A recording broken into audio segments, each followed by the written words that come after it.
Welcome back to #Sisters-in-Law with Barb McQuaid and me, Kimberly Atkins Stohr. You know, due to the partial government shutdown, Jill and Joyce were furloughed, and we will see them back now. No. They will be back soon. Don't worry. We miss them, but we'll have to soldier on as a duo this week. In the meantime, show off some #Sisters-in-Law gear. You know, we got hoodies, we got t-shirts, got all kind of good stuff. Go to politicon.com/merch, and you can find the link in our show notes. Barb, you know, I thought living below the Mason-Dixon line, I wouldn't get a lot of use out of my hoodie, but man, have I been living in it this winter. Yeah, it's been so cold. It is nice and toasty.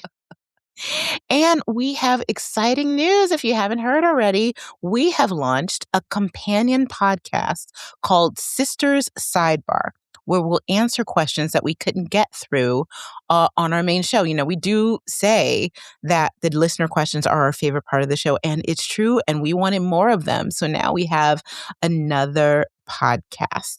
We dive deeper into our opinions on the news and share more about our legal journeys, too. It drops Wednesdays, so send in those questions and remember to tune in. On today's show, we have a lot to talk about. We will talk about the search that was conducted in Fulton County by the FBI and the ongoing implications from that. We'll also talk about Minnesota, which is just seeming like a terrible place to be if you're a federal prosecutor. And also, we're going to talk about non-disclosure agreements when members of the government are asking their employees to sign it. Most recently, that happened at the Supreme Court. So I found it crazy. We'll see what Barb thinks about it. But first, Barb, I don't know how to say this, but I found out this week that I am listed in the Epstein files. Wait, what? I am in the Epstein files. And Barb, I hope you're sitting down because you are too. Wait, what? I've never met the man in my life. In the words of many people who it turns out have met the man in their lives, I really have never met the man in my life. What are you talking about? What about you? And you know, Joyce is too. Jill Wine-Banks is not. Can I say that Jill Wine-Banks is not mentioned of all in of the us Epstein who should be in there?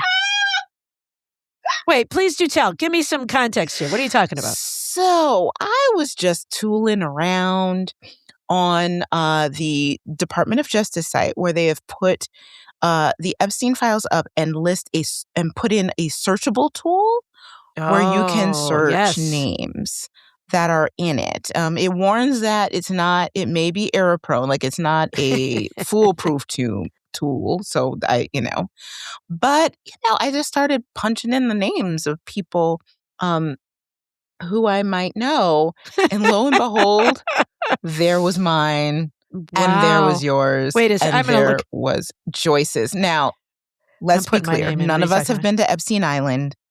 None of us, I can say for certainty, met the man, hung out on his private jet, or hung out anywhere near him. But I think this says something. I want to get your view on this, Barb, that among the, 11 million files that the government complained about having to produce, a lot of them include really routine and bland stuff, like the every day the DOJ press office puts together a little roundup. Oh, yeah. The Attorney General news clips. I used to read this all the time. News clips from every day about things that were written about the Justice Department or matters before the Justice Department. And our names turn up because they include clips from my columns or Barb's columns or, our appearances on television.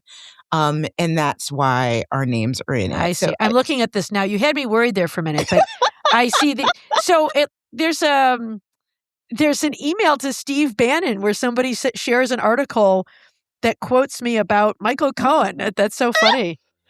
How interesting. Thank you for sharing that. Well, we'll have to put this directory in the show notes so people can see that our listeners can search for people too and see where we are. But to me, like when I saw this, I was like, okay, the Justice Department was bellyaching about how it's so onerous to produce these files because there are millions and billions of documents, right? But these documents have nothing to do with Epstein.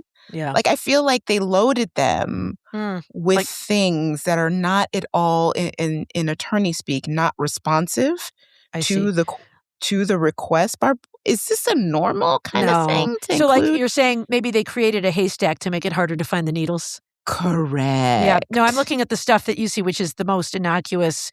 Here's the Attorney General's briefs of the day. It's basically all the legal news that might relate to the Justice Department. Yeah, that's really interesting. I don't want to make light of the Epstein files because obviously this is very serious business when it comes to the survivors. But it really feels like they have made a poor, half-hearted effort at producing the stuff that people actually want and are required to see under the statute. And instead, they've got garbage like this for people to sort through. Yeah, no, I think that's right. I think it's the opposite of making light of it. I think the thing that made me pretty angry about it is that we want to know what, even if the Justice Department is announced that they're going to do absolutely nothing about this. There's Congress. There are the survivors themselves that may want to seek some sort of redress from the people, others who are culpable of the horrific crimes that were taking place, that were orchestrated by Epstein and Ghislaine Maxwell. And it just makes it so much harder with a search tool that is by its own admission unreliable. Yeah, right. To make it so hard to find the information from it, I think is really a shame. It really is a shame. Yeah, to clutter it up with a bunch of junk that's in there with news articles. Yeah, so hopefully there are, I know that there are a lot of people, organizations, attorneys who are doing their own work and combing through this. And if there is some accountability to be had, hopefully it can be, and people won't be distracted by, a citation to a column I wrote at some point. I think mine was about Chris Wray. Like, it wasn't even, it had nothing to do with Epstein. Yeah, I'm looking at the stuff. It's about like the Mueller investigation and stuff like that. Yeah, it's just so silly. So anyway, I am glad that I never definitively said that you won't find me in the Epstein files. Yeah, that's right. It turns out. All right, but good for Jill Wine-Banks.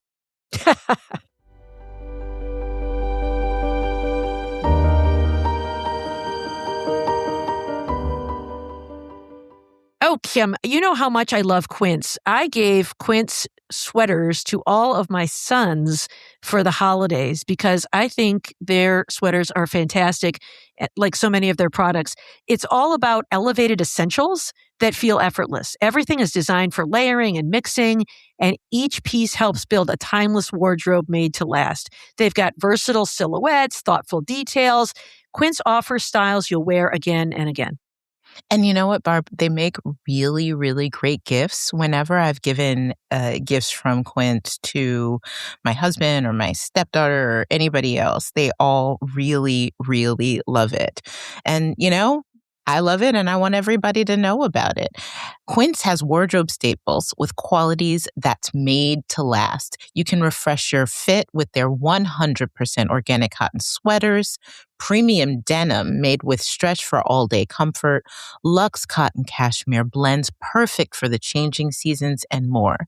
They have everything you need for a wardrobe that actually lasts. It's also affordable. We love that Quince works directly with safe, ethical factories to cut out the middlemen, so you're not paying for brand markup, just high-quality clothing. Quince uses the highest quality materials like 100% European linen and organic cotton. That means not only is everything incredibly comfortable, it's also built to hold up season after season. The stitching, the fit, the fabrics are excellent. And you'll keep reaching for Quince. I actually have a Quince sweater in just about every color they make. And I wear them under my, it's been like sub-zero temperatures in Michigan, such a cold winter. And so I've been wearing them as an extra layer under my suit jackets. They are pieces you will reach for over and over. They really are. And one thing that I love about them is that they do last after wash, after wash, after wash. Like at the end of every season, I kind of go through when I'm switching out my clothes and I, get rid of the things that are starting to fall apart. And I've had my Quince pieces for it. Like, they're never in the falling apart pile. They always look so great. When you choose Quince, you're getting a wardrobe upgrade that feels smart, stylish, and effortless at prices you'll love. As Barb said, the cashmere is really cozy. Like, that's really what turned me on to Quince in the beginning, of the cashmere sweaters. And, you know, especially right now when it's cold. And once you get inside, everyone needs Quince's washable stretch silk blouse. I have a couple of those too. The material feels really amazing, and the style is perfect for, you know, going out with friends or relaxing at home or taking care of business in the office. There's nothing better for looking your best. And if fitness is on your 2026 resolution goals, well, let me tell you, the best workout motivation is the new activewear from Quince. I did get the leggings, the workout leggings with the pockets, Barb. There's pockets. Pockets. Wait a minute. Stop the presses. And Love they're the great. pockets. Yeah, you can refresh your wardrobe too with Quince. Go to quince.com/sisters for free shipping on your order and 365-day returns. And we've got good news. Quince is now available in Canada too. That is QUINCE.com/sisters to get free shipping and 365-day returns. Again, quince.com/sisters. The link is in our show notes.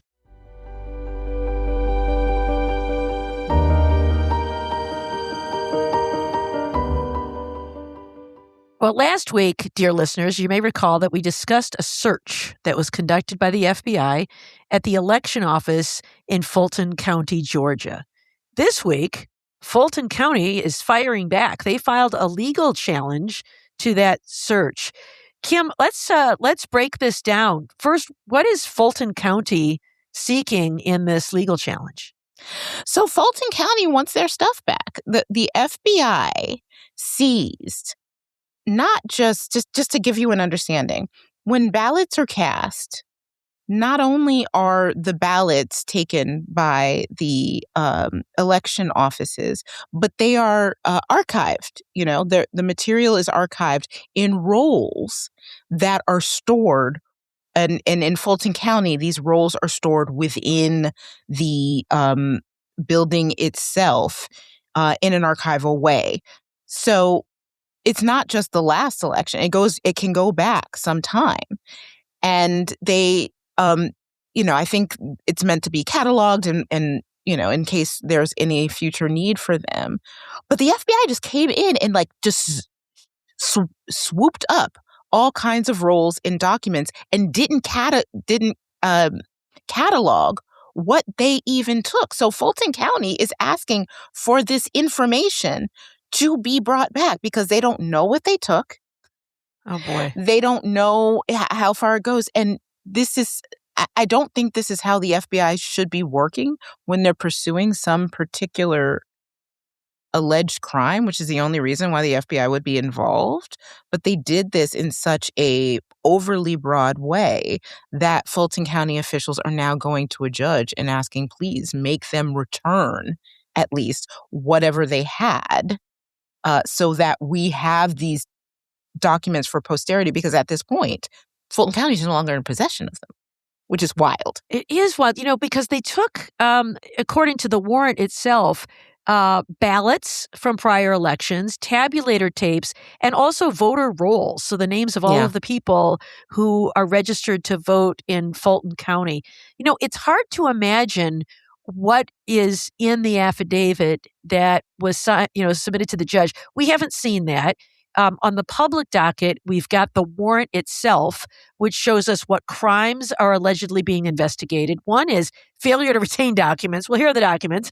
I guess they're trying to see. Right. But for 22 months, we're so past 22 months, it's really hard to imagine that the statute of limitations is still valid for that one. And then the other one is a crime for permitting fraud to be introduced into an election by election officials. But you raised such a good point, which is if they are depriving Fulton County of the records they need to administer elections, what does this do to the 2026 election? I had a student today, I teach a course in criminal procedure, ask if law enforcement ever does a search warrant just to mess with people. maybe they've got just enough evidence to get probable cause. They have no intention whatsoever of bringing a case. And so they're just doing this to, because people often say, this is all politically motivated. This is just a witch hunt. This is just to disrupt. And I said, never. It's such an ordeal to, when I was a prosecutor, you would get buy-in from your supervisor, from your unit chief, from the agent you're working with and their supervisory chain, because it's going to take 20 agents, maybe 30 agents to show up, to secure these things, to analyze these things. This is going to be a huge burden on both agencies, both the prosecutors and the investigators. And so the idea that I'm just going to, do this thing to mess with them is just unheard of. But then I thought about this search and I said, I like to think that people are operating in good faith, that there's this presumption of regularity. But of course, as we know, many judges have made these statements in Trump's second term that DOJ is really losing this presumption of regularity. So, and also, I think they're getting pressured from their bosses who want to please their boss. Yeah. And doing things that are just completely out of the norm. I mean, I can't imagine for you as a former prosecutor It's sickening. It's absolutely sickening. And, with regard to this request for return of property, typically effort would be made. Obviously, if it's a gun that you took or drugs or child pornography, nobody's getting that stuff back if it's evidence of a crime and it could be used to endanger people. But usually with documents and other things, copies would be made. You would mirror image the documents, sometimes on site, so you didn't even have to take them for a search, so that you weren't dispossessing the true owner of their documents while you analyze them for evidence of a crime. So the idea that they have taken away the actual stuff, the physical stuff they hold out. I mean, at the time it was happening, the election officials were saying this. They were like, this is not, this isn't a thumb drive of data. They took the actual original stuff, which to me, it's also a lesson to election officials right now, wherever you are, digitize your stuff, like to find ways to protect it or put it in a vault or something that if there is an FBI search, that it won't leave you with nothing in the way that Fulton County was done. Yeah, and although a judge could order that copies of this stuff be returned, we've now lost kind of that chain of custody that makes us know that these are the authentic, real documents. Right. And who knows what they'll get back. Yeah. And it's so sad that, again, that we can't trust the federal government to actually, even if there is a court order by a judge saying you need to return this stuff, we can't even trust that. Man. They'll do a full, look at what they did with the Epstein files as they just talked about. It's really, it's appalling. Yeah, it is. And, of course, we still don't know what evidence was presented to the judge who found the probable cause and authorized the warrant. I'd love to see that thing at some point. Yeah. But we do know some interesting reporting this week, Kim, was that President Trump spoke by phone to the agents who conducted the search and to Tulsi Gabbard, the director of national intelligence, who was also present at the scene, which is bizarre to me because, of course, the director of national intelligence is looking to threats to the national security from foreign actors. So what do you make of Trump's involvement in this case and Gabbard's involvement in this case? You remember, recall too that when, something that involved national security and international actors, say the nabbing of the Venezuelan president, Tulsi Gabbard was nowhere to be seen. I was like, where is Tulsi Gabbard? You know where she was? She posted on social media that day. She was in Hawaii, and she posted herself doing yoga poses before the sunrise. Yet somehow, when the FBI is raiding the elections office of Fulton County, she just happened to be this seems to me, and the fact that she was the one who orchestrated this call between Donald Trump and the agents involved, in which Donald Trump praised and thanked these agents. Of course, later he was saying, I had nothing to do with this. This wasn't me. I didn't even know what happened. He thanked and praised the agents who conducted this search on this warrant. Says a lot. It says that, Tulsi Gabbard, who before was not a war hawk, she actually was trying to, her position when she ran for president was that we need to de-escalate these international conflicts. Didn't want to be didn't want to touch Venezuela, but was willing to still do Trump's bidding in a domestic matter that is completely outside her realm of authority. I mean, that in itself, that if there is not an impeachment article written for her, I just don't know why we even have the impeachment power anymore. This is such a just gobsmacking, I don't even know what to call it. Dereliction of duty doesn't seem to do it justice. It's outrageous. Yeah, Mark Warner, who is, I don't know what they call it in the Senate, not ranking member, vice chair maybe of the Senate Intelligence Committee. Yes, I believe it is vice chair for that. He said there's two possibilities, both of which are shocking and unacceptable. Either this is a purely domestic criminal case, in which case the Director of National Intelligence just should not be there based on her job description, and this is a violation of her duties and an overreach and abuse of her power. Or alternatively, she's there because there is some foreign nexus, in which case she has a duty to brief the Intelligence Committee chair and vice chair. That's right. Yeah. So he said, and we have not received any briefing on this. So it's. I'm not sure the reason it's wrong, but all I can tell you is it's wrong. Also, there were photos of her there, and she's wearing a ball cap and the whole costume stuff. It feels like it was intentional that she be photographed, right? Yes. Just to create this impression that there's some sort of foreign intrigue here. So the whole thing is just bizarre. All in black, yeah. It's really just when you think that things can't get weirder, they do. Yeah, I will tell you that, Kim, when I was serving as U.S. Attorney, never once did I dress in raid gear. Although I like baseball caps, and I do own several baseball caps. Didn't wear them on the job. Around? I didn't wear a vest. You weren't going around like Christy Nome, showing up. Raid jacket. Yeah, maybe I should have done that. Yeah. One last thing I would ask you about all this is also deeply disturbing. This week, President Trump appeared on the podcast of Dan Bongino. Remember, he was the deputy director of the FBI, the number 2 official at the FBI for about a year. And now he's back podcasting where he was before that. But he shows up on Trump shows up on the show, and he was interviewed. And during that interview, President Trump said we should nationalize elections. We should put Republicans in charge of elections in at least 15 places. What would it take to nationalize an election, and what do you think the risks are if we were to do that? So first of all, he's calling for, just what he's calling for just belies what he's trying to do. Republicans to nationalize, not federal officials to Republicans to nationalize election. Excuse me, an election cannot be rigged by one part. You know what that is? You know where that happens? Russia. Yeah. There's I'm using air quotes because we're a podcast, where there are elections. That happens in Turkey where there are elections. No, that's not what happens. So how to nationalize elections, what that would take, a constitutional amendment, because the Constitution sets out very clearly that it is states who have the responsibility of administering elections. There is a role for Congress to make some rules with respect to federal elections. Congress, Senate, the presidency. They can set up some rules with regard to that. But the way the elections are carried out, the rules, where elections are done, what equipment is used, how the votes are counted, all of that is up to the states.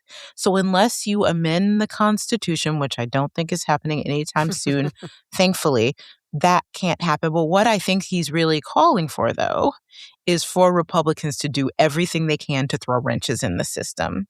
And that we've already seen that. We've already seen that with the new invention of mid-decade redistricting, which wasn't a thing before. You had a census and you had new congressional lines drawn. And then 10 years later, we did it again. All of a sudden now, suddenly in 2025 and 2026, it's just so imperative that these congressional maps be redrawn. No, it's things like that. It's the sending ICE agents to polling states. That's what they're talking about. I feel like it's more of I can't even call it a dog whistle, a foghorn just saying that he wants Republicans to try to suppress voting and obstruct the election in any way that they can. Yeah, I think to some extent there's some disinformation going on here, right? Trying to create this false narrative that our elections are rife with fraud. One of the things President Trump said in either this interview or another one this week was that I assume they means the Democratic Party, they are bringing in immigrants. Now, I don't know that the Democratic Party is bringing in immigrants. I know they are bringing in immigrants to vote for Democrats because they can't win elections otherwise. So creating this false narrative that the whole reason that Democrats care about the rights of immigrants is not because of treaties that permit asylum claims or compassion for human dignity. I was going to say basic humanity. Yeah, it's because it's all about winning an election and trying to get these ineligible voters to vote. Of course, there is no evidence of widespread election fraud, no evidence that immigrants are voting in elections, let alone voting for Democrats. So I think this is about planting these false seeds, casting doubt on the legitimacy of elections, and then creating a path to do these drastic things like have the National Guard at polling places or ICE at polling places to protect the polls from immigrants who want to vote illegally. So I think it is paving the way, all of this, the search and all of these things for the 2026 and maybe the 2028 election.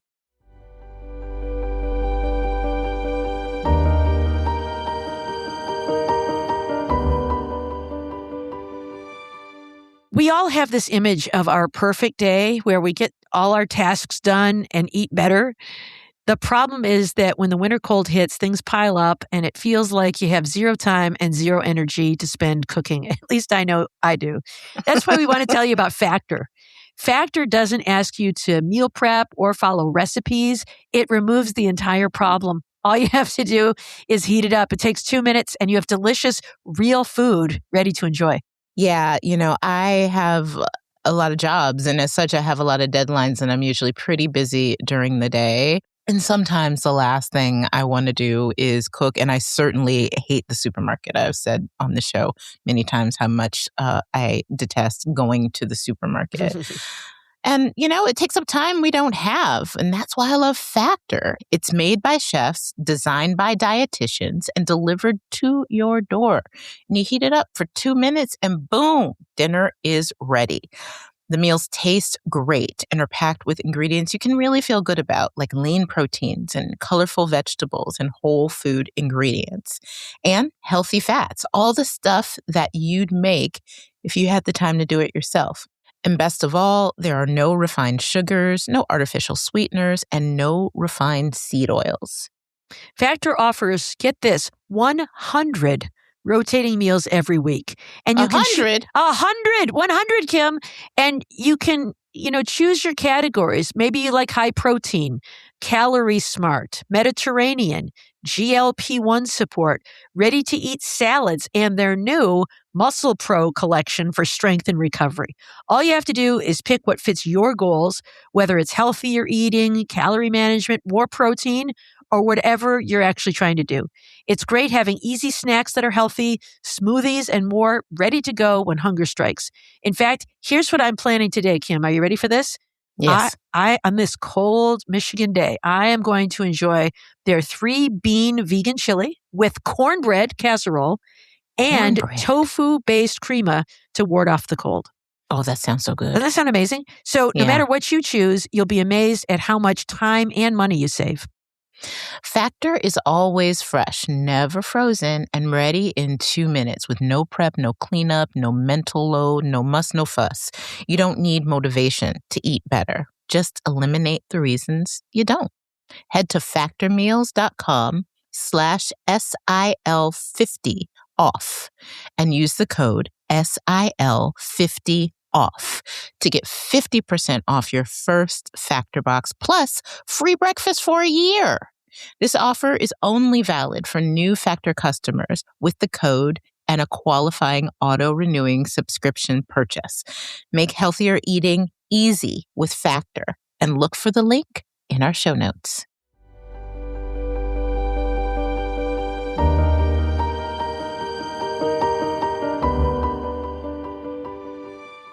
Well, Barb, as we've been discussing, it's a tough time to be a federal prosecutor right now, especially if you're in Minnesota.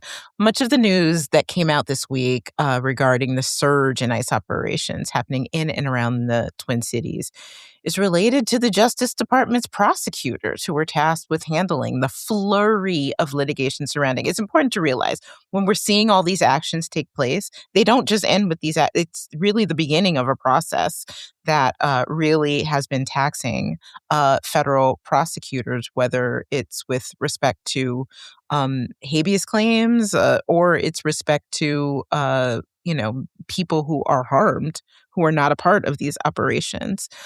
So I want to get your take on it, Barb, as a former prosecutor. Let's start with my hero of the week, and her name is Julie Lee. Please tell us about her, Barb, and what she did and what happened next. Yeah. So Julie Lee is a lawyer who works for the Department of Homeland Security. She got detailed to the U.S. Attorney's Office in Minnesota because we've seen so many career prosecutors resign from that office. They're way down, and so they just needed bodies. And so they brought her in, along with others from the local office of the Department of Homeland Security, on a detail starting in January. And she was assigned some cases to respond to what's called an order to show cause, why the administration should not be held in contempt for failing to comply with court orders, including several orders to release some people who had been detained. And so this is the day, like, show up. So the judge says, show up, lawyer for the government, and please explain to me. And he kind of goes through, here are the 4 defendants. I've been asking for updates on all of them, and I haven't received any. What is the update? And that's when she said, what do you want me to do? The system sucks. The job sucks. In fact, at one point she said, would you please hold me in contempt for 24 hours so at least I can get some sleep? And I've never word truer word said in a courtroom. I mean, she explained quite candidly about what she's up against. She said, I've been trying really hard to provide that information for you, Your Honor. I go back and I talk to people and I ask them, where is this person? They tell me one thing and I file a brief with the court. And then I find out that, they tell me the person is in custody here in Minneapolis. I file my brief at 2:30, and then I find out that at 1:30 they were moved to Texas. So now I got to refile and find something else. So it's a moving target. I can't get answers from these people. And I think reading this transcript is really enlightening because the judge shows some empathy, I think, toward this prosecutor. But what he says, and he even says, I adhere to the unitary executive theory. Like I buy into all this stuff.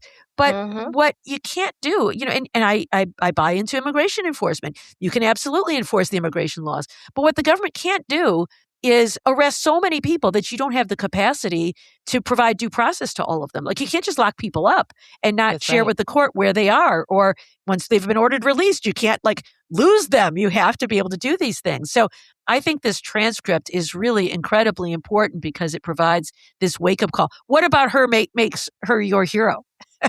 Well, the fact, and I want to say, when I was laughing right now, it was not at her or at this situation at all, because it's tragic.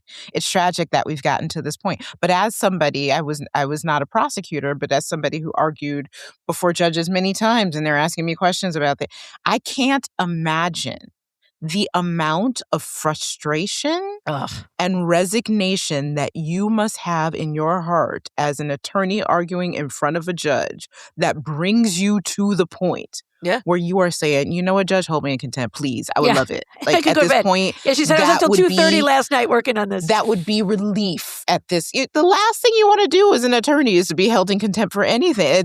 When you are begging for it, listen. Yeah. So that is the fact that she basically said it. Like, she told the truth as opposed to, being given the lawyerese, or lying to the court, right? Trying to get out of the situation. She told the truth. Yep. And she put herself as a human first in that position and a lawyer second. And I say hats off to her. Yeah. That's why she's and I'll add, hero to me. I think she also put herself as a lawyer first, right? Candor to the tribunal. Instead of trying to Yeah, lie or dance that's around or true. make excuses, she explained what was going on. Now, of course, she was fired shortly after this. I think she was just sent back to DHS. I don't think she lost yes. her job. I think she was just removed from that detail. Yeah, she's probably no one happier than she is. Yes, it's just like the relief that she saw it. So the struggle is real, Barb, as we were talking about. The prosecutors are leaving the Minneapolis U.S. Attorney's Office in droves. As a former prosecutor, what must it be like in that office right now? And what are your biggest concerns about this situation? Yeah, I can't imagine what it must be like to be working there. I'm sure the morale is horrible. I'm sure even those who are staying are really torn because this is a dream job for a lot of people.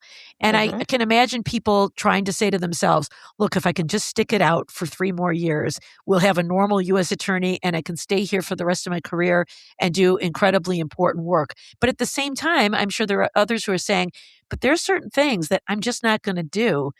Like Julie Lee was asked to do, right? And they're going to say, before I would go into court and lie or make representations that, I'm not proud of, I will resign. And so we're seeing instead people like, detailees like Julie Lee who only got there January 5th and had to handle these cases. Of 2026. Of 2026, yeah. When I started as a prosecutor, I think about the kind of training that I got. I got to go to training courses on federal practice, trial practice, grand jury practice, rules of evidence, ethics, appellate practice, and then a whole lot of subject matter courses. And then before I was allowed to do things in court, I had to shadow somebody. I had to be second chair with somebody. I had to do those things like at least 3 times before I could do it myself. So, all of those things help make sure that people are getting adequate training and you don't have surprises. Now it just sounds like anybody who has a bar license, they're throwing in court regardless of the training they have. But aside from that, even if these are legal superstars, if you don't give them the information they need to provide answers to the court, then it doesn't matter what kind of trained lawyer you are, how good you are at your job, you're just not going to be in a position to do the job effectively if members of the agency aren't giving you the information you need. Yeah. So, meanwhile, it seems that the Justice Department is trying to respond by rapidly assigning prosecutors with prosecutorial experience for what is called as emergency jump teams to Minneapolis, which, would seem reasonable. They would want to reinforce that office if it's being so badly depleted. But Barb, it turns out it's only for some kind of cases and in some places. Tell us about that and if that is the best use of the DOJ's resources. Oh my gosh. Can you imagine the nightmare? They said, each office, each of the 93 U.S. attorneys' offices has been asked, I guess it's 94 U.S. attorneys' offices, has been asked to provide 2 volunteers to be on the jump team. Can you imagine, they're coming around and you hide under your desk? Oh God, please don't Who's call going on me. On the jump team? Please, I don't want to be on the jump team. God, anything but that. Next week you might be deployed to Minneapolis, and the week after that you might be sent to Maine. Just, some sense of how bad it is. Chad Mizell, who is the former chief of staff to Attorney General Pam Bondi, posted on X, if you're a lawyer and interested in being an AUSA and you support President Trump, DM me. I mean, it's that bad. Oh my gosh, really? This is how we recruit? This was once one of the most prestigious positions that you could ever want. And he's out here saying, it's sort of like those text messages that you get. It's like, work from home, get $4 an hour, exactly. DM me. Unbelievable. And the other thing a lot of prosecutors are objecting to is not only is it like a sign of desperation for bodies, but if you support President Trump, which, these are supposed to be nonpartisan jobs. You're not supposed to be, hiring based on whether somebody supports a particular president or not. These are career jobs. to outlast any one administration. And you asked, like, is this an efficient use of resources? Absolutely not. For one, every district has local practice. There are local rules. Each judge has their own idiosyncrasies, and to throw people from other districts into that community and ask them to practice is just not going to be effective. In addition, you are uprooting them from their own districts where they're working on other cases. Maybe they're working on corruption cases or armed robbery crews or whatever it is. No, we're going to throw you into the fray in Minneapolis where we have a situation of chaos of our own creation. So it strikes me as incredibly foolish use of resources. And on top of that, according to reporting by Bloomberg Law, they're sending them to places to deal with the cases of alleged assault or obstruction of law enforcement. Like, it's not to help administer all of these additional cases from the increasing caseload and the number of people who have been detained. It's to focus on places where they're trying to crack down and give more prosecutions of people who have allegedly assault or obstructed law enforcement, where we see from the way that the high profile cases have been handled and the way they that the top officials in the justice and DHS departments have categorize these folks. You can only imagine some of these cases that are being brought by people who are just filming, who are just, blowing whistles, who are, just doing things that are not against the law, but that's who they want to prosecute. Like, that is, ugh. Yeah. I am all in favor of protecting law enforcement officials. No one should assault a law enforcement official. And if that happens, they should be prosecuted. But the statute requires, even for obstruction, forcibly obstructing. That means hands-on. So, video recording somebody or blowing a whistle is not going to qualify. And as you say, Kim, even in these high-profile prosecutions, we've seen some pretty ticky-tack things. So I think I don't know the extent to which they will actually prosecute and to what extent they are trying to create a narrative, either for deterrence or we've got the back of law enforcement because we're the pro-law enforcement party. Because Trump's MO has always been to just make an announcement of something, even if you don't intend to follow through, right? That's true.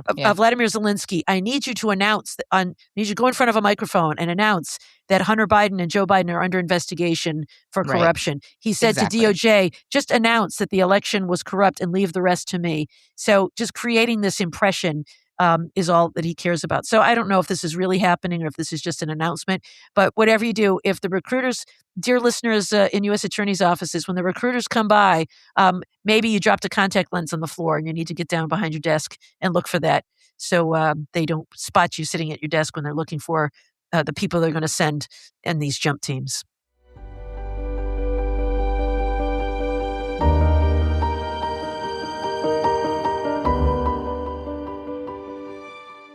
Oh, Barb, when the weather is this cold, I am all about keeping my skin moisturized because nobody likes cracked skin. And whether you're freezing out in the wind or baking under the heater, winter is the roughest. It's the toughest time of year. Add in the start of the year stress and just the events of the world, and you wish you could relax on a warm tropical beach somewhere. But even if you're not there, I have the next best thing for you. With Osea Malibu, I feel like I'm in paradise when I incorporate their products into my regimen. Right now, I'm really enjoying their Dream Collection, Barb. It's a serum and a moisturizer. It smells like lavender, and I slather it on at night. It's the perfect way to create a feeling of warmth on dreary winter nights. Have you tried it, Barb? Yeah, and to fill you in, Osea's Dream Night Serum and Dream Night Cream are clinically tested formulas powered by bioretinol and designed to reduce the visible effects of stress on skin while you sleep. It's a 1-2 combo. So first you put on their Dream Bioretinol Body Serum. I was excited to try it out. It feels great. It smells great. It's a brand new full body restorative treatment that visibly de-stresses the skin with a holistic blend of bioretinol, red seaweed, magnesium, and lavender. After savoring that scent, you can follow it up with the night cream, Both products are so nurturing, and I now wake up with firmer, more moisturized skin as opposed to my normal sandpaper skin. It glows wherever I apply it.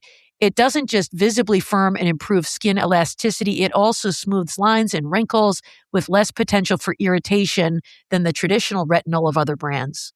You're looking very smooth, Barb. Thank you. I can tell that Yeah. it is working. Maybe that should be my new nickname. Smooth. Smooth. I like Barb. that. Smooth McQuaid.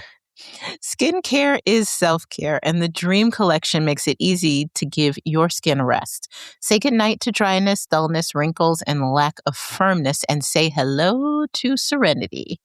It's the perfect relaxing ritual, and it works overnight. In the morning, your skin is softer, smoother, and more radiant. Both of its products are truly an essential treatment in any bedtime routine.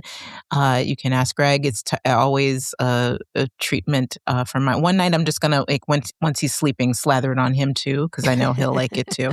They're so efficient and lead to a real transformation in your body and well-being. There really is nothing better for promoting a restful night while visibly firming and improving skin elasticity. We also love that everything's vegan, cruelty-free, and comes in sustainable packaging. So don't wait. Give your skin a rest with clean, clinically tested skincare from Osea. And right now, we have a special discount just for our listeners. Get 10% off your first order site-wide with code SISTERS10 at OseaMalibu.com. That's OSEA Malibu.com, code SISTERS10. The link is in our show notes.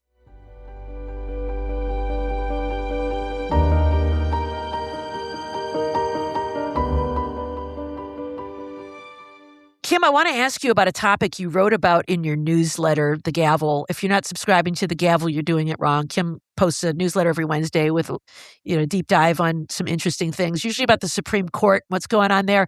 And you wrote this week about non-disclosure agreements in our federal government, not at the White House, which we have seen before, but at the Supreme Court.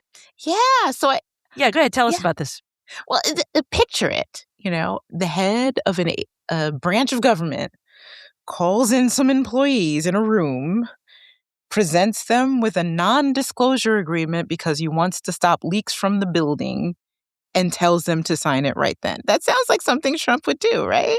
This is something, according to reporting in the New York Times by Jodi Kantor, who has been doing some really incredible reporting inside the Supreme Court. That's what Chief Justice John Roberts did last year to employees. I believe that they're clerks who work for other justices too, not just his clerks, all the clerks, because he wanted to plug up the leaks that were coming out of the building. Recall that the Dobbs decision got leaked. Recalled later on that Jodi Kantor wrote a pretty detailed story about the deliberations behind Trump's immunity ruling. So clearly, the Chief Justice didn't like that. But the fact that he resorted to non-disclosure agreements given to these employees, I found that to be really outrageous. Yeah. I think for people who work in the private sector, it may seem like no big deal, right? I mean, people get non-disclosure sometimes when they leave. They get non-competes when they leave certain organizations. What's different about it in the public sector? Yeah. So when you are in the government, any effort to priorly restrain or gag someone for speaking about what they saw and what they did while an employee of the government is presumptively violative of the First Amendment. Remember when Donald Trump was using non-disclosure agreements in his first term? Yeah. And Don McGahn, his White House counsel at the time, first he tried to convince Trump not to do that. It's like, dude, you can't do this. It violates the First Amendment. Like, you are the government. Like, when it says shall make no law, that's talking about you. You can't do this. It violates. It's unconstitutional. You won't be able to enforce it.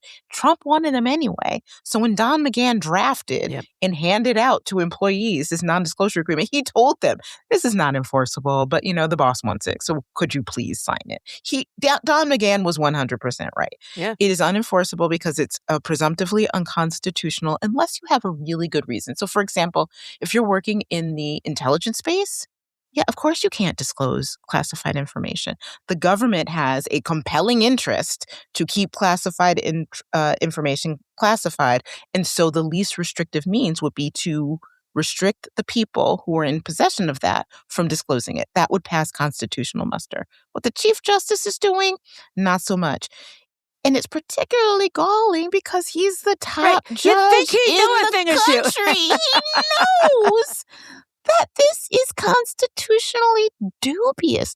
Also, we also learn in law school that contracts signed under coercion are, as a matter of public policy, non-enforceable. So you're going to drag a law clerk in and the Chief Justice says, sign this. Do you think that law clerk is going to say, hey, maybe I should have a lawyer look over this, or maybe I should think about this? You know, Mr. Chief Justice, I think this is, I refuse. Yeah. No. So if that is not coercion, what is? And it also, I think the biggest reason is that at a time where people are demanding greater transparency and accountability from the court, right? They want cameras in for oral arguments. They want justices to disclose when they have connections with people who have business before the court. These are things that the court has been largely resisting. I mean, they now give audio streaming of arguments, which is a little tiny step. For the most part, they're still on the honor system when it comes to their own ethics rules.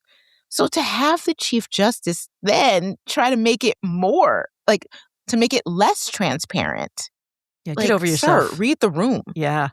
You wonder why the reputation of the Supreme Court is tanking. This isn't a way to help it. Yeah. So they're, they're not lawful. They're against public policy. And what is it you're trying to hide anyway? I mean, I get it that the Dobbs opinion leaked, and I get it that justices should say to their clerks, you don't disclose work before it's published. I think there's a famous quote by Justice Scalia who said, if you ever disclose anything, like, I will eat you alive or something like that. Yes! Like, people believe like, him. I will hunt you down and I will ruin your career. You know who said that? Was it Scalia? Amy Coney Barrett, who was his clerk. And he said that to her. And she said that at an event. So, and that's another important point, Barb, is that generally speaking, most clerks at the U.S. Supreme Court would never disclose what they do because they know it would ruin their career. And the careers that the former U.S. Supreme Court clerks have are lucrative. Yes. They go on, if they go to a big firm, they get signing bonuses that sometimes are as high as $500,000. The signing bonus of $500,000, aside all the millions that they'll make in their salaries.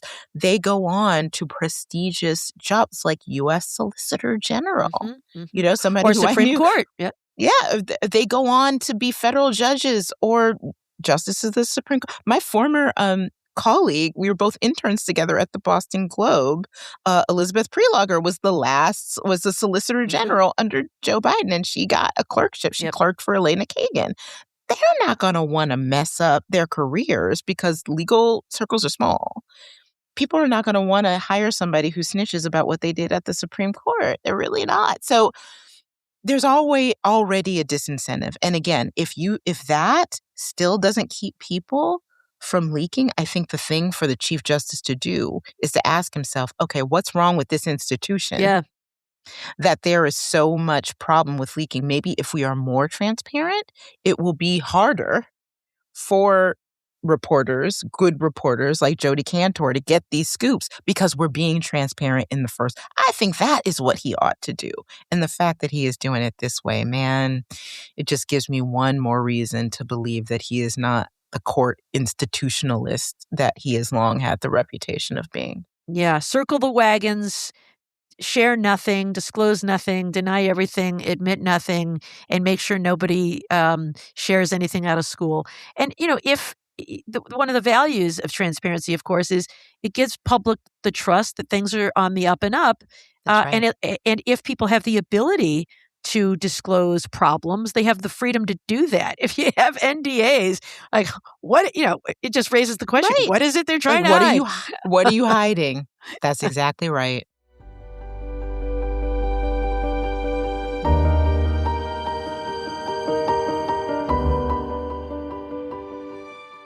Well, I can remember a time when I wasn't concerned about microplastics, but now I am. And if you aren't concerned about microplastics in your cleaning products, maybe you should be. They are not good for us or our families or our pets. And even as we reset our habits for the year ahead, many people don't realize they're bringing them into their homes every day. That's why we've made the switch to Blueland across all the cleaning products we have in our homes, especially at the start of a year when we're rethinking our routines and trying to build more sustainable habits at home. Certified by Cradle to Cradle, Blueland products meet the highest standard of clean. They're effective yet gentle on people and the planet. From cleaning sprays and toilet bowl cleaner to dishwasher and laundry detergent tablets, Blueland's 100% microplastic-free EPA Saver Choice certified formulas are safe to use around my family and Snickers in the house. I love not having to choose between the safe option and what actually gets my house clean, and you will too. Blueland is on a mission to make it easy for everyone to make sustainable choices. Like us, they believe that hardworking, clean products can be the norm, not the exception, so that you can do better for your family and the planet at the same time. It feels great knowing that I'm incorporating sustainable practices into essential everyday activities. I'm always amazed by how well their dishwasher tablets work. They're proven to perform no matter how intense the baked on or burnt on stains get. You won't even need a rinse aid. And when you're stuck inside cooking during the cold weather, it's a lifesaver when the dishes start to pile up. Everything is independently tested to perform alongside major brands, and the formulas are free from dyes, parabens, and harsh chemicals. Plus, Blueland is a certified B Corp and certified cruelty-free by Leaping Bunny. Can I just add also that the containers look really cool? And they're simple, they're labeled like, glass cleaner, kitchen cleaner, Yes, bathroom that is cleaner. important. Sometimes you just need to cut through it and you're like reading okay, what can I use this on other? They just tell you. And I appreciate that. I do. Their formulas are even EPA Safer Choice certified, all the good stuff. And many have received the Gold Material Health Certificate from Cradle to Cradle. Their products are trusted in over 1 million homes, including ours. And Blueland has a special offer just for our listeners. Right now, get 15% off your first order by going to blueland.com/sisters. You won't want to miss this. Blueland.com/sisters for 15% off. It's a great deal. That's blueland.com/sisters to get 15% off. And you know where you can find the link, Barb? Would it be in the show notes, Kim? It will be in the show notes.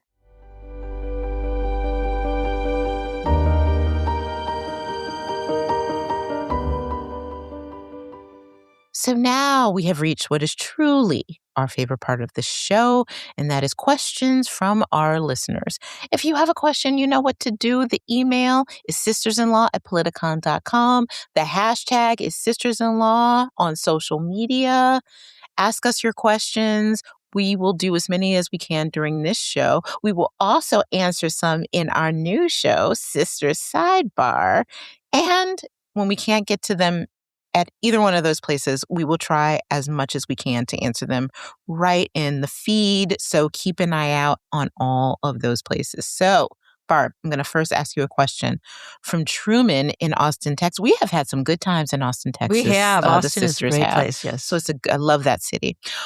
Truman asks, what do the sisters-in-law think of electing a U.S. Attorney General, much like many states already do? Further, would it make sense to have that election occur separately from the presidential election cycle? What do you think about that, Barb? Oh, I love this question, Truman. I'm working on a new book called The Fix, where I explore some ways we could put guardrails into the system to prevent some of the abuses that we're seeing now. And of course, the lack of independence of this attorney general from the president, I think, is very problematic and is politicizing the Department of Justice. So this is actually an idea that I explore in the book. Why couldn't we directly elect a U.S. Attorney General? One of the suggestions that's been made is that the Attorney General would be in a separate department from the president, insulated from politics altogether. But there is some value, I think, in making an Attorney General accountable to the people through an election and perhaps impeachment, because otherwise they might pursue priorities that are out of touch with the preference of the people. So there is some value in political accountability. And I think this would create it with election and re-election. I think the challenge with it is that we currently have a system with three branches of government. The executive branch, which is led by the president, the legislative branch, and the judicial branch. This would sort of essentially create a fourth branch of government. There's a famous case called Morrison versus Olson where they explored the independent counsel, and they talked about the fact that a fourth branch of government would be unconstitutional. They ultimately found that the independent counsel had enough connections to the Justice Department to make it within the executive branch. I think this could create a separate branch of government. Now, I'm not saying it's a bad idea. I think it's actually a good idea, but I think it would require a constitutional amendment, which could be a very difficult thing to achieve, at least in the near future. But down the road, if we're thinking big and breaking the mold, I like this idea. Yeah, I've grown with every passing day, I am more on board with the idea of big structural changes that are needed to our laws and constitution. So I would be willing to consider this as my only question would be like, okay, then do we elect the Secretary of State? Do we elect the Secretary of Agriculture? It opens a Pandora's box, but I'd be willing to explore it. So our next question comes from Colleen, who asks, would res judicata or collateral estoppel prevent the government from filing suits regarding Georgia and its voting situation? Colleen, are you a law student? Because I have to say, I haven't thought about collateral estoppel since I was that's a classic law student question. A good one. This is actually a good question for those of our listeners who have not been to law school. The doctrines of res judicata and collateral estoppel are similar in that they stand for the proposition that once a case or an issue has been litigated by a court and a ruling rendered, that issue cannot be litigated again. So one is with regard to parties. So if Barb breaks my window and I sue Barb for damages for breaking that window, and that case is either settled or there is a judicial determination that Barb broke the window, she's at fault, and she has to pay whatever penalty, then I can't later look at the replacement window and say, I don't like this replacement window. I'm going to sue Barb again because she broke the window in the first place and she should replace this. No, the issue has been resolved as between you and Barb in the broken window. So that's res judicata. Collateral estoppel is when someone makes a claim that has already been adjudicated in a way, even with other parties, but that the facts of them are exactly the same. They can't bring this claim again. The court has already held that they can't make that claim. And so they're stopped. With respect to the Georgia election situation, what the Trump administration is doing now has not been done before, certainly not by a federal executive branch. So neither res judicata nor collateral estoppel would apply to these cases because there has not been a ruling, for example, that there was definitively no election fraud happening in Georgia or that, or really about anything about it. There has been a lot of litigation about it, so it may feel like it's already been adjudicated, but it actually hasn't. But Colleen, I like the way you think. Yeah, that was a very good, very geeky review of res judicata and collateral estoppel. You are a procedure girl. I did love procedure. Our last question comes from Deb in North Carolina. And Deb asks, with all the technology supposedly identifying protesters, why can't the government track and stop the people who produce death threats to politicians? Oh, interesting. Judges, etc. Can we assume that threats are coming from an organized small group of people? Interesting question, Barb. What do you think? I think the answer is, Deb, that they can. To the extent that these are on servers online that are coming from within the United States, they can and they do. They take them pretty seriously. From time to time, we would investigate threats to all kinds of people. Sometimes they're coming from overseas, and then it can be very difficult. The trail goes cold sometimes if threats are coming from a foreign country and we don't have a treaty with that country to obtain evidence. But many times a threat is posted on social media or it comes over the phone. And there are electronic surveillance techniques that can be used to identify some of these people. Sometimes the threat is not what's called a true threat. It's just something that is ugly and mean and despicable. A true threat requires an intent to cause a person to be concerned about harm, through some sort of act of violence. And so just saying, I wish you were dead, or this should happen to you, typically is not considered a true threat. And so some of those don't materialize into criminal cases. But I think that these kinds of cases are pretty aggressively investigated and are pretty aggressively prosecuted. So the question about are threats coming from an organized small group of people, I don't know. I don't have any reason to believe that. I think that one of the narratives of the Trump administration is that Antifa is some kind of organized group that is organizing against the federal government. We've seen that in some of these executive orders. I have not seen evidence to suggest that. And of course, Antifa is not itself a group. Antifa is more of a philosophy like feminism or conservatism. You don't join a group that is the conservative movement or the feminist movement. It's a philosophy, not a group. So I think that might be a little bit of a false narrative out there. But certainly there are people who are self-described Antifa members or anti-fascists. It's fair to call them, I suppose, Antifa adherents. But it's not a crime, of course, to even label yourself. What's a crime is the conduct. And if somebody communicates a true threat over the phone, over the internet, social media, I think they should expect to be prosecuted and often are. Well, thank you for listening to Hashtag Sisters-in-Law with Barb McQuaid and me, Kimberly Atkins Stohr. We miss Joyce and Jill. We can't wait for them to come back. Follow Hashtag Sisters-in-Law wherever you listen, and please give us a 5-star review because it really helps others find our show. Yes, there are people who still don't know about us. It's crazy, but it's true. Don't forget to pick up some Sisters-in-Law merch and other good stuff from politicon.com/merch. And make sure on Wednesday you listen to our new companion podcast, Sisters Sidebar. We can't wait to see you there.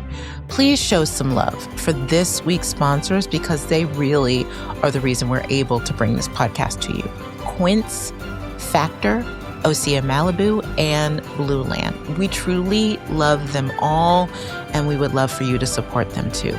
See you next week with another episode. Hashtag Sisters-in-Law.